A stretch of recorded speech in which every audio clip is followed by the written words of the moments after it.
What's up, everybody? So this is going to be a bit of a different ramble here. This is going to be on the Sekhmet Terminators, the Thousand Sons Legion. Um, I guess it doesn't matter pre or post heresy, but I'm going to looking at them with the lens of pre heresy, even though it kind of doesn't matter. But I feel the Sekhmet were more of what they were as Scarab Cult Terminators, which is their other name, back during the pre heresy than post heresy. And it's not so much looking at the lore or their capability or anything like that, but looking at their name, particularly Sekhmet. Not the Scarab Cult, although I'll bring that up briefly, but more so looking at their name Sekhmet because that is the title for those Terminators, the elite of the Thousand Sons Legion. And it's also the name of an Egyptian mythology goddess, Sekhmet. So I kind of want to do a not compare and contrast, but look at what the mythos is all about of the ancient Egyptian goddess, and then see if any of that can correlate to the Sekhmet themselves in 40k to see if they are quote unquote deserving of being called Sekhmet, basically named after this goddess. And I just did this because I thought it'd be fun to do. I'm by no means an expert, but I like Terminators, of which the Sekhmet and the Deathwing constantly compete in my mind for the coolest in my mind. And when it comes to mythos and mythology, my favorite is the ancient Egyptian mythology. Greco-Roman's cool. I find mythology in general pretty cool, but my favorite is ancient Egyptian mythology. Not a big fan of Norse, as you may have guessed in the past, but it's all interesting to me, and this is where I really like this stuff for sure. And it's a double strike in the right column because I like Terminator, segment of Terminators. I like ancient Egyptian mythology. The Thousand Sons Legion is all about that. So in terms of being inspired by it, so let's dive right in. So firstly, let's look at the Terminators. The Sekhmet Terminators, also known as the Scarab Cult Terminators, are the elite of the Legion, right? And they are also known as Scarab Cult. Now, Scarab Cult is more of a catch-all term. The scarab is important in Egyptian mythology and tied to the sun and all that.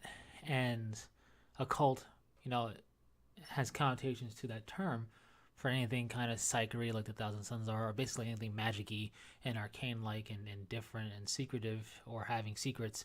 A cult works well to kind of set the tone and stage for that.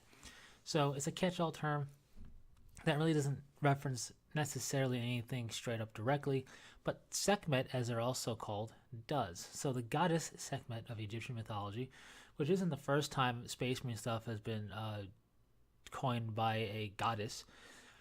Astartes, if you look at Astarte, is another way or another name for the goddess Ishtar, so there you go. At least I think it's the goddess Ishtar. Anyway, my point is that that's also in some mythos. Anyways, Sekhmet is an ancient Egyptian goddess. She's a warrior goddess, as well as things that just aren't pertinent for 40k. Things like fertility and healing don't generally come up, right? That's just, a kind of trend in mythos to be multiple things like that. But a warrior goddess, also known to be a fierce hunter, one of the fiercest hunters to the ancient Egyptian people. She's depicted as a lioness, which we don't see anything in Thousand Sons with that, with a lion iconography or anything, because, well, we have the Primarch called Lionel Johnson, also known as the Lion. So anything lion iconography-wise would be basically in his court. So back to Sekhmet, the goddess.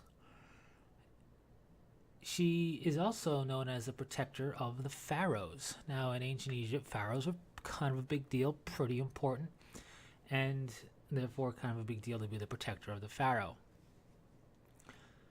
So those things alone correlate to the Sekhmet pretty nicely. They are the elite of the Legion, so being named after one of the fiercest hunters and a warrior goddess works very well there, because they're not just trained in the mystic arts of the Thousand Sons Legion, of which they're masters of, they're also master warriors as well. They're the ultimate warrior mages, you could say, for the Legion. So that works very well. It kind of goes hand in hand with Sekhmet's stuff of ancient Egypt.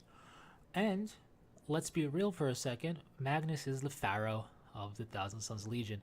You could say, well, the emperor is the pharaoh of the pharaohs if you wanted to do that with the Thousand Sons. And I think we're diving too deep down the rabbit hole there.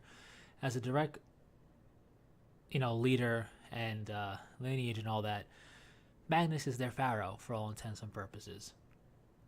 And whenever he goes to battle or is going places, he's got a detachment of Sekhmet Terminators, Scarab Occult Terminators as they're also known, with him. So, yeah, they are protectors of their pharaoh, their Primarch. Sekhmet's a solar deity, which doesn't really do too much innately, but being called Scarab Occult, the scarab being symbolic and associated with the sun and a lot of different stuff, you can make a leap of faith there and kind of tie them together that way. Beyond that, Sekhmet's name is basically means one who is powerful, the powerful one, stuff like that, or the mighty one, is power, might, strength, stuff like that, ties very well to the Sekhmet Terminators. And Sekhmet has a bunch of titles, one of which is basically the one whom evil trembles before. Basically, if you are a Thousand Sons Legion and you have your Sekhmet, their reputation precedes them, as it tends to be with elite formations. And evil, those you're fighting against in the Great Crusade, would definitely tremble before the might of the Sekhmet Terminators. So, all in all, it works out pretty well, keeping in mind the Sekhmet Terminators aren't just elite clad in Terminator armor, but they're also in the Psyker cult of the Thousand Sons Legion, their arcane, mysterious ways. They're ridiculously powerful as well, lore-wise. They're able to call forth their powers at will. They fight in one unison being, almost like automatons slaved together in some type of programming, where you don't just fight one, you attack one, the entire squad reacts as one, and they're able to just hack through and shoot down and use their psychic might to take down anything as one massive, powerful entity. And each Scarab Occult Terminator in their own right is a pretty big powerhouse as well, lore-wise. So when you look at Sekhmet's name, meaning power and might, the powerful one, the mighty one, titles ranging around basically, before whom evil will tremble. When you look at the association of being a warrior goddess, protector of the pharaohs, in this case protector of the Primarchs, or the Primarch Magnus for the Scarab Occult Terminators, and being a fierce hunter, warrior goddess type setup, it all works out very well. And while she doesn't have particular ties to magic, like there is an Egyptian goddess of magic and all that, she is tied, to being a deity. That right there has occult connotations over it. She is said to have created or formed the desert. So that is, food for thought for being all arcane and mysticism and all that. So, really, not too shabby. Also, she is typically depicted wearing red linen. Now, the Thousand Sons Legion is in red, so it makes sense that the Sekhmet also are in red. So there you go, and a little tie-in if you want to get super geeky about it, if you will. But yeah, just want to do this little ramble on that. So at the end of the day, looking at the Sekhmet Terminators, the Scarab Occult Terminators as they are, particularly in pre-heresy, because yes, they're blue and gold and yellow in post-heresy, which also is very Egyptian-esque, in terms of pseudo-ancient Egyptian stuff when you think about it, because, well, lapis lazuli is blue, and that's typically associated with ancient Egyptian jewelry and whatnot, so there you go. But anyways, and looking at just some basic stuff, again, not diving too deep, not going to get super technical here or try to pretend like I'm an expert, because I'm not, but just looking at what Sekhmet, the goddess, her name means, her titles, kind of what she's a goddess of and all that, and then you look at what the Sekhmet are all about in the Thousand Sons Legion, I'd say they're definitely deserving and worthy of being called the Sekhmet. What's also really handy is that this particular goddess's name, yes, it's a name, but it doesn't ring as just a name. When you hear Sekhmet, it's not like hearing Horus or Osiris or Ra, or some other ancient Egyptian gods, or even just hearing a name in general. It's a name that can also be a title, Sekhmet, or a group's title. It plays very well both ways. For example, Osiris is referenced to the Thousand Sons Osiron pattern dreadnought.